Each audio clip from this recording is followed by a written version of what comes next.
मालकानगिरी जिला माथली पुलिस को आज एक बड़ धरणर सफलता मिली। माथली पुलिस द्वारा जड़े माओ मिलिशिया गिरफ होता सूचना मिली। गिरफ माओ मिलिशियार नाम त्रिनाथ भूमिया बोली जमापड़ी। से दीर्घ दिनरू तुलसी पहाड़ अंचल में माओवादी कार्यकलाप में लिप्त थे।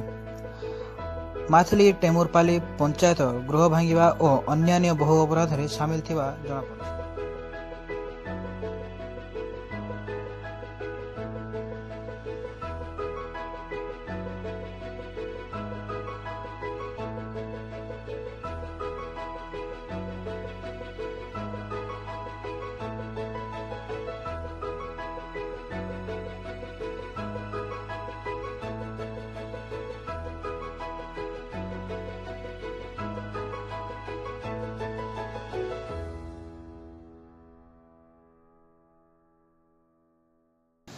आज माथली पीएस अंडर जड़े मिलिशिया अरेस्ट होती से तेमुरपल्ली जीपी बिल्डिंग डिस्ट्रक्शन केस रे आज आम ऑनरेबल कोर्ट रे फॉरवर्ड करूँ।